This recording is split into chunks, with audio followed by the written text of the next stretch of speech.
Welcome back to Lori's Dollhouse Rejuvenation. Today we're going to go up on the roof, and in case you didn't know, anytime you poke a hole in the roof, you will invite water problems. So in this case, it's a chimney, and this has to be flashed right. In this case, just time has had its way, and here are the signs you have a water problem if you have plaster in your home.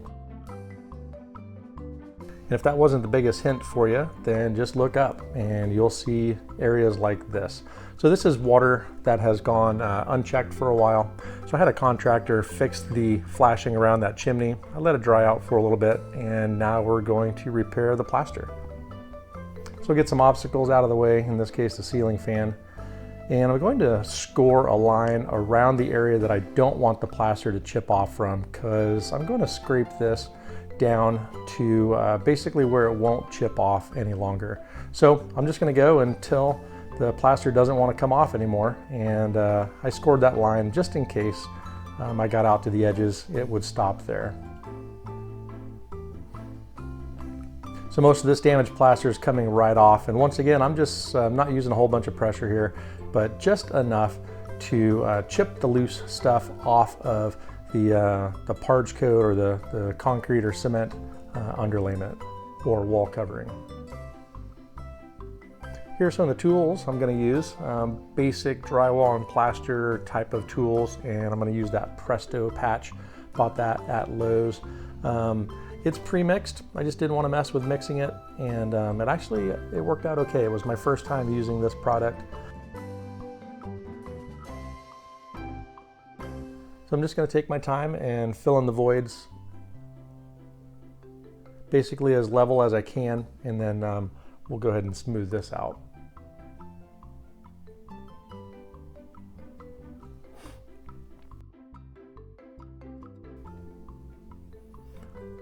I'm not an expert at plaster work, but it is something that the more I do, the better I get at it.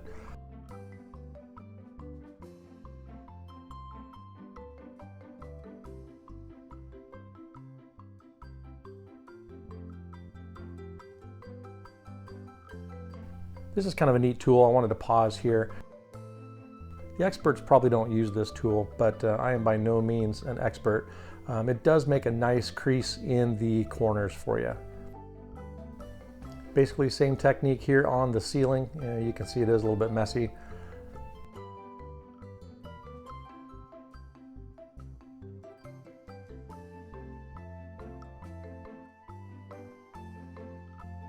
And then down onto the wall.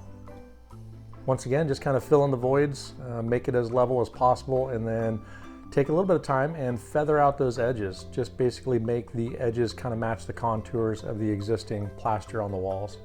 And here I'm going to use that fancy tool again. For me it makes sense, and for me it did help make that nice sharp crease.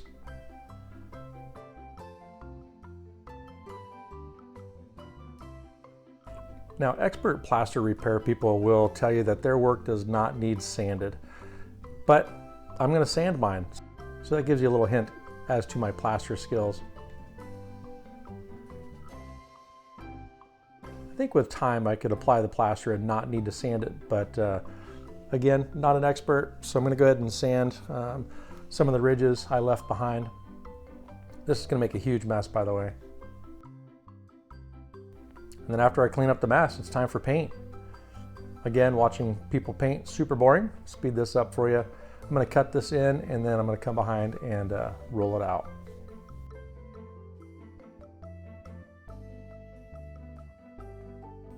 Finished product.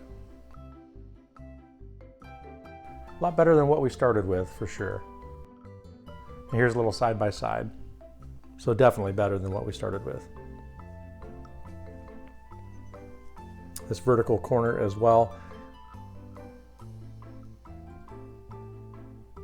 So again, fix the water damage, come behind, fix the plaster. Thanks for watching. We'll see you next time.